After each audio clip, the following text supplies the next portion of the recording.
Zore. And into my right, this is Nana. Hi! Donald. Hi. And I sure you met Emily. Yeah. and our beautiful sisters, Zemi. Hello. And Siobhan. Hello.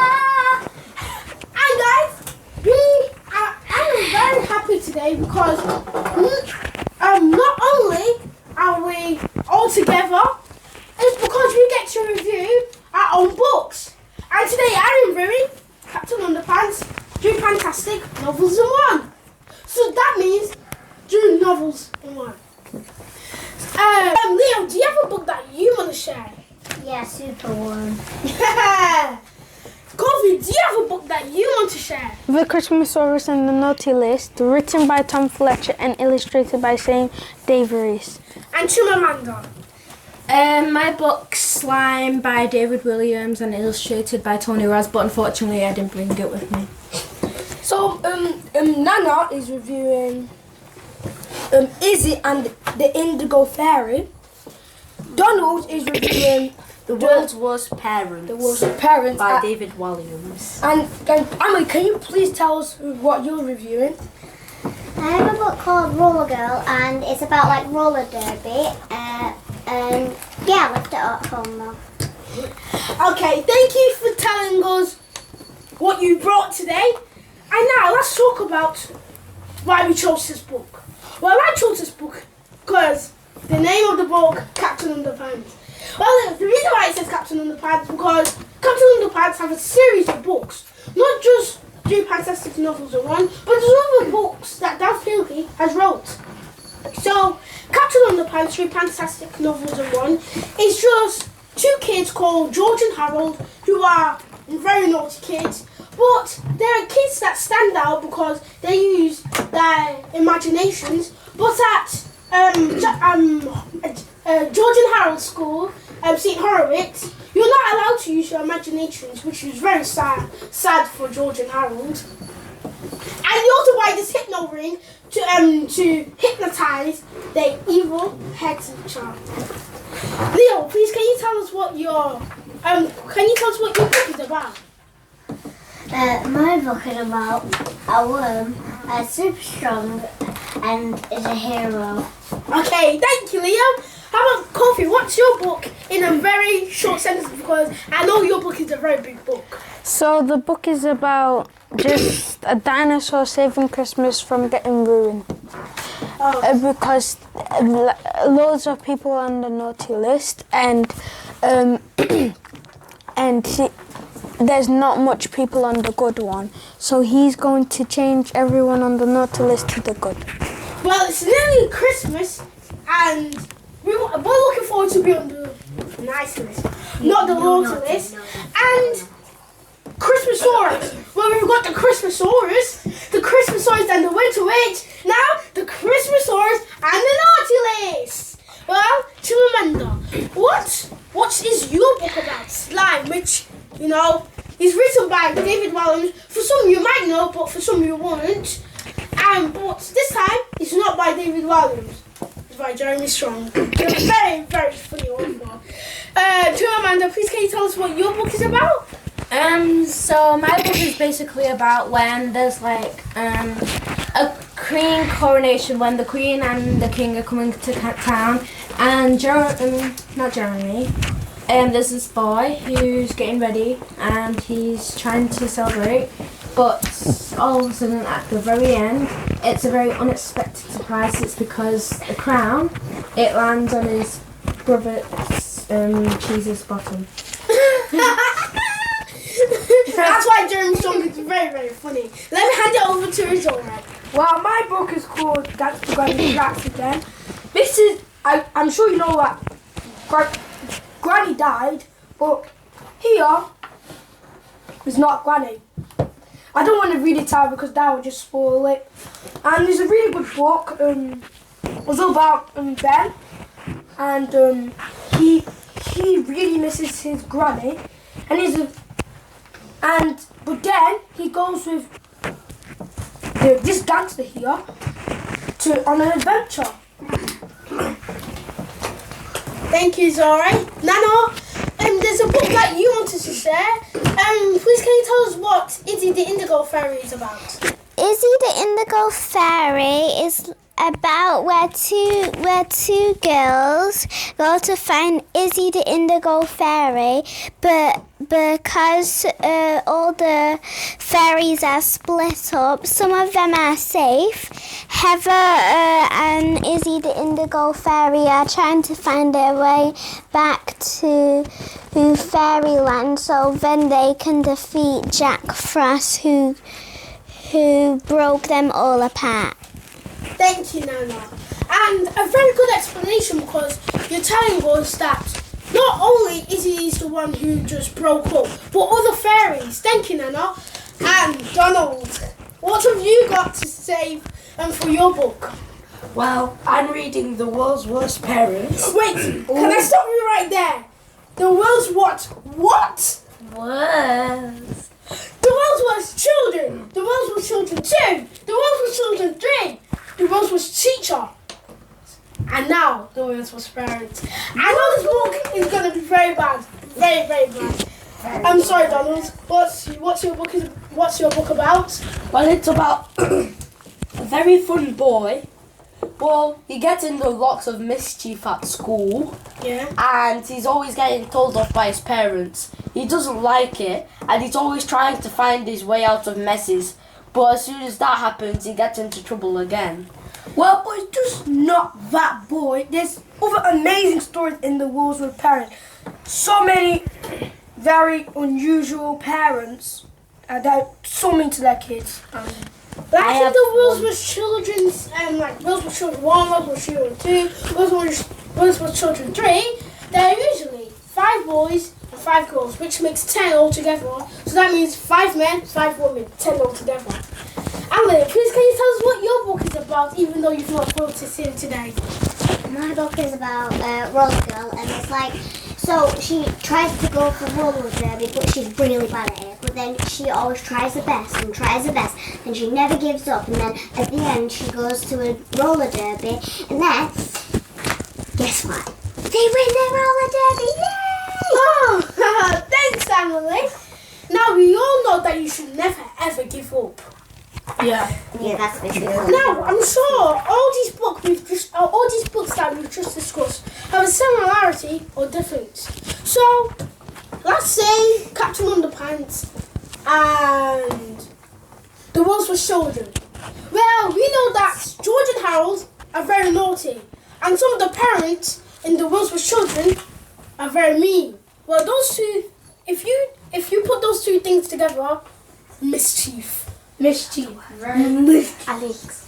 And speaking about my book, and Don's book, Jimanda's book, and Alex's book, Rival Bear, they're from Gary Williams, who we know and love. So, David Williams is my favourite author. this moral of the stories is that you should never steal. Steal is very wrong, and we all know it's A sin! and it's very, very wrong to steal. To steal something that's not yours, because you have to get used to your own things. Yeah. So Donald, what's your moral of the story? Well, my moral of the story is that there's no such thing as the world's worst parents. After all, they did give birth to you. They could have chosen to take you away and not do it, but instead they did. And also, everybody needs to remember that their parents are possibly the best thing that could have happened to them ever. Yeah. Alex, what's your moral of the story? Well, I know that George and Harold like using their imaginations. Wait, can I but say something? You know, Donald's, that's a really good moral because, like, no matter what, they gave birth to you and they've looked after you no matter what. So that's a really good thing. Thanks, Samuel. And they've fed you. Okay, he eats all the time. And you change your nappy. I would not like to do that. But that's what our parents do for us. That's what our parents do for us. And they drink from your stomach. But that's why the parents are the best. They do everything for you. Now, back to my moral of my story. Well, I know that George and Harold like using their imaginations, but what they do in all the Captain Underpants series is actually kind of wrong. Hypnotizing the head teacher. Would you do that?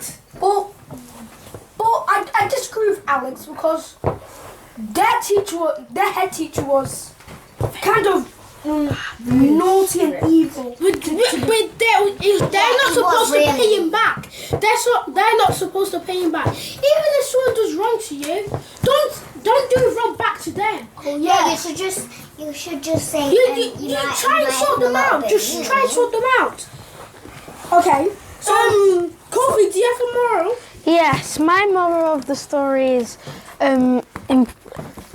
interesting because it's about no lying and stealing, because it might be like people can like get in trouble and like sneaking out of your house. It's not really good, and I recommend this book. Can I say something? Yeah. Awesome. I think the moral of that book is that you should always be a good person, that's what it does. Christmas, it makes you be a good person because you obviously don't want to end up with a lump of coal on Christmas. Yeah. Nana and Chimamanda, you've been quiet. Please can you tell us what your moral and what the moral of your books are about? My moral of the story is about not to run away from somewhere you live, and always stand up.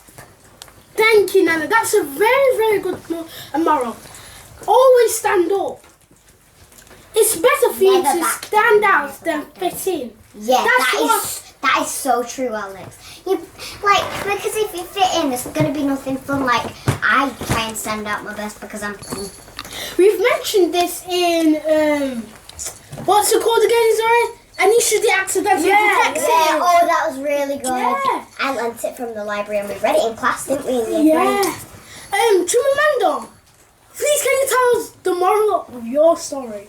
Well, the moral of my story is to always be prepared of something that's going to happen like a few weeks or days ago, and you might never know what could happen to you, so always be prepared and ready for that. Because it's like a special occasion. People just want to get it really done because they know it's really important. They just stress out. They just stress out their minds. But in this time of Advent, we shouldn't rush that much. The most important thing that the most important thing towards Christmas is the birth of Jesus. But what's really we're focusing right now is Advent, and Advent is about saying prayers and preparing for the birth of Jesus. Thank you, Zore. And I also have something to add to that. Yeah? Because this mixes in with my daily life, really. Because sometimes my mum is going shopping and she has all this food and doesn't use it. And I'm like, why is she not using this stuff? And then she said she's preparing for something that she wants to make for somebody. I'm saying, why not wait until the last day? And then I'm thinking, if she waits until the last day, she's going to be late and everything's not going to be cooked on time. So that's true.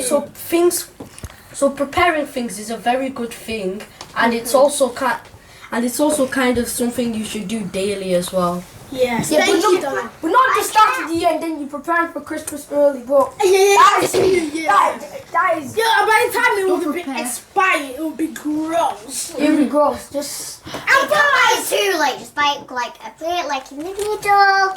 I want to add that I want to say, apart from the Christmasaurus and the naughty list, Illinois hated vegetables, carrots, gross broccoli, total breakfast, and it was really best not to mention. Well, she can't bear to hear this vegetable out loud.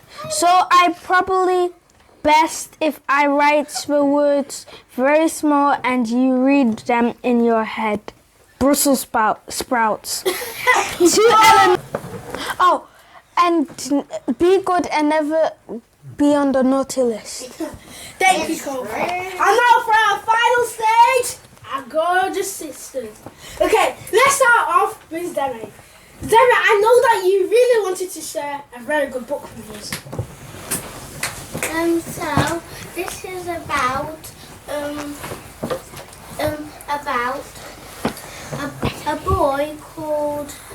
two boys called Andy and Terry, and Andy really wants a camping holiday, so they go on one, and I keep on stopping by to get their friends because they've never been on a holiday. Oh, thank you, Demi. And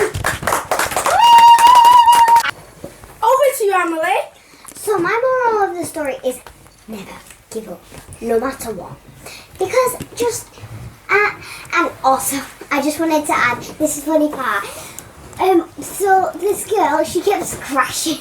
That's okay. You always have to learn and try. That's how you learn from things. I don't think I even know how to wear roller skaters. I'm sure, Demi, that was something that you wanted to say. So, The moral of this book is always let your friend go with you if they want to, and be nice. thank you, Demi. I appreciate everyone who's joined us in our book review today.